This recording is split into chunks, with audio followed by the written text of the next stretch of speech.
ବିଜୁ ଜନତା ଦଳର ସମ୍ବିଧାନ ଯାହା କହୁଛି ଯେ ନିୟମିତ ବ୍ୟବଧାନରେ ରାଜ୍ୟ ସଭାପତି ଏବଂ ଅନ୍ୟାନ୍ୟ କର୍ମକର୍ତ୍ତା state council state executive district ଲେଭେଲରେ ଏବଂ ତୃଣମୂଳ ସ୍ତରରେ ସାଂଗଠନିକ ନିର୍ବାଚନ ହୁଏ ଏବଂ ସଂଗଠନକୁ ଗଢ଼ାଯାଏ।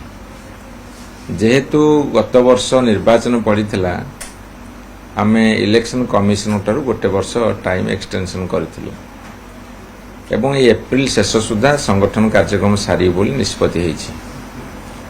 ସେଇଥିପାଇଁ ବର୍ତ୍ତମାନ ତୃଣମୂଳ ସ୍ତରରେ ପଞ୍ଚାୟତ ହେଉ କି ଏନ୍ଏସି ମ୍ୟୁନିସିପାଲିଟି କର୍ପୋରେସନ ହେଉ ସେଠି ସବୁ ନିର୍ବାଚନ ପ୍ରାୟ ସରିଲାଣି। ତାପରେ ଜିଲ୍ଲା ସଭାପତିମାନଙ୍କ ନିର୍ବାଚନ ସରିବ। ତାପରେ ଆମର ରାଜ୍ୟ କାଉନସିଲ ଏକ୍ଜିକ୍ୟୁଟିଭ ବଡି ଏବଂ ରାଜ୍ୟ ସଭାପତି ମଧ୍ୟ ନିର୍ବାଚିତ ହେବେ। ସେଟା এই সপ্তাহ ভিতরে সে কার্যক্রম সরিব এবং যেহেতু আমি যেতবে বিজু জনতা গঠন করাগলা প্রথম 3 বর্ষ 1997 রু 2000 পর্যন্ত বিরোধী দল ভূমিকার আমি থিলু। তারপরে 24 বর্ষ ধরি সরকার চালিলা।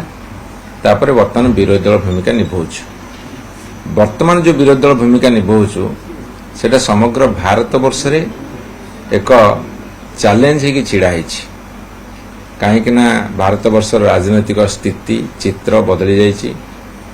ଭାରତବର୍ଷର ଯେଉଁ ରାଜନୈତିକ ସ୍ଥିତି ଓ ଚିତ୍ର ବଦଳିଛି, ମୁଁ ଯେଉଁ କଥା କହୁଛି, ଗୋଟେ ଗଣତନ୍ତ୍ର ନାଁରେ ଗଣତାନ୍ତ୍ରିକ ପଦ୍ଧତିରେ ନିର୍ବାଚନ ହେଉଛି ସତ, କିନ୍ତୁ ଧୀରେ ଧୀରେ ଗୋଟେ ଏକଛତ୍ରବାଦୀ ଶାସନ ଆଡ଼କୁ ଏ ଦେଶ ଗତି କରୁଛି ଏବଂ ସେଥିରେ ଯେଉଁଟା ଲୋକମାନଙ୍କର ରିଅଲ ଇସ୍ୟୁ ବେକାରୀ ଦୂର କରିବା, ବେକାରୀମାନଙ୍କୁ କର୍ମ ନିଯୁକ୍ତି ବା ଚାକିରି ଯୋଗାଇ ଦେବା, କି ଦରଦାମକୁ ସ୍ଥିର ରଖିବା, କି ଦେଶରେ ସମ୍ପ୍ରଦାୟ ମଧ୍ୟରେ ସୁସଂହତ ସମ୍ପର୍କ ରଖିବା ଏବଂ ମହିଳାମାନଙ୍କ ଉପରେ ଅତ୍ୟାଚାରକୁ କମେଇବା, ଲ ଆଣ୍ଡ ଅର୍ଡର ସିଚୁଏସନକୁ କମେଇବା ଏବଂ ବର୍ତ୍ତମାନ ସାମାଜିକ ବିଶୃଙ୍ଖଳା ଅଧିକରୁ ଅଧିକ ଉତ୍କଟ ହେବା, ଏସବୁ इंटरस्टेट जतक सब रिलेशन भांगुची नदी नालू नहीं कि अन्य कथा को लेकिन सीमा विवाद को लेकिन तुटेवा।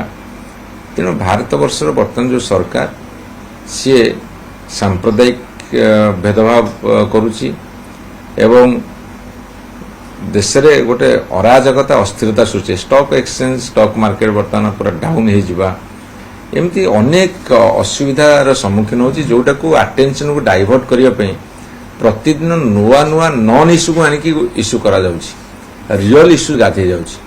सेतेबेले बिजु जनता दल गोटे सशक्त विरोधी दल हिसाब से उभा होईची।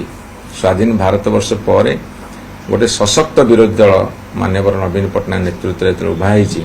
आमर अनेक गुड़े दायित्व अच्छी, कर्तव्य अच्छी एवं ओडिशा मध्य से दिगरे जीवाकू प्रस्तुत होउची। तार नेतृत्व किए नब ना बिजु जनता दल नब। तेणु बिजु जनता दल सांगठनिक प्रक्रिया से गोटे गुरुत्वपूर्ण भूमिका निभेब। यही एप्रिल शेष सुधा आमर सांगठनिक निर्वाचन सरीजिव। तापर दल भीषण भाव एवं जनमानसर इश्यू को लेकिन आम रास्ता को ओह्लैबू, प्रति क्षेत्र में ताकू आम प्रदर्शित करूँ। बर्तमान जेतु देखिए जे आपनकर दलरे जे उला हलचल होची, विभिन्न नेता कथाकथाटी होची, बाइक होची, ता भितरे पंचायत उपनिर्वाचन बर्तमान सरकार करिया प्रक्रिया आरंभ करछे। कोन रहिबो कारण पंचायत इलेक्शन अब सते ता उपनिर्वाचन अब सेतरे केमति कोन आपनकर रहिबो ये आशा आपण देखंतु ए 10 मास भितरे जतेबेले भारतीय जनता पार्टी सरकार को आसिले से माने सबुठी जेते उन्नतिमूलक काम को बंद करुछन। कारण तांकर तृणमूल स्तर रे पंचायत स्तर रे हो म्युनिसिपालिटी वार्ड लेवल रे हो तांकर लोक नाहांती, तेणु से काम बंद करुछन एवं किछि जगह रे विभिन्न आळ देखिकी अनास्था प्रस्ताव करुछंती, किछि जगह रे निर्वाचित बॉडी को भांगुछंती एवं जोठी बिजु जनता दल निर्वाचित बॉडी की भांगी पारु नाहांती सेठी जो निर्दिष्ट तारीख धार्य करा अनिर्दिष्ट काल घुंचाई दौरान कोर्ट कचेरी मामला दीर्घ वर्ष धरी पड़ी रोचे ଏବଂ ଯେଉଁ ଜାଗା ଗୁଡ଼ା ଖାଲି ହେଇଛି ତାର ନିୟମ ହେଉଛି 6 ମାସ ଭିତରେ ନିର୍ବାଚନ କରିବା କଥା, ତାକୁ ସେ ଅନିର୍ଦ୍ଦିଷ୍ଟ କାଳ ପାଇଁ ଘୁଞ୍ଚେଇ ଘୁଞ୍ଚେଇ ଚାଲିଛନ୍ତି। ଏଥିରୁ କ'ଣ ଆପଣ ଅନୁମାନ କରୁଛନ୍ତି? ଗୋଟେ ହେଉଛି ଗଣତାନ୍ତ୍ରିକ ପ୍ରକ୍ରିୟା ଉପରେ ଏମାନଙ୍କର ବିଶ୍ୱାସ ନାହିଁ, ଆଘାତ ଦେଉଛନ୍ତି। ଆଉ ଗୋଟେ ପଟେ ଗଣତାନ୍ତ୍ରିକ ପ୍ରକ୍ରିୟାକୁ ଏମାନେ ଚଳେଇବାକୁ ଚାହୁଁନାହାନ୍ତି। ତାଙ୍କର ଭୟ ରହୁଛି, ତାଙ୍କର ଅସମ୍ଭବ ଭାବରେ ଯେଉଁ ଭୟଟା ତାଙ୍କ ଭିତରେ ରହୁଛି ସେଇଟାକୁ ସେ କୌଣସି ନା କୌଣସି ବାଟେ ପ୍ରଶାସନିକ ସ୍ତରରେ ତାକୁ ଦମନ କରିବାକୁ ଚେଷ୍ଟା କରୁଛନ୍ତି। ମୁଁ ଆପଣଙ୍କୁ କ'ଣ କହିଲି, ଭାରତବର୍ଷର ଗଣତନ୍ତ୍ର ଉପରେ ବର୍ତ୍ତମାନ ପ୍ରଚଣ୍ଡ ଆଘାତ।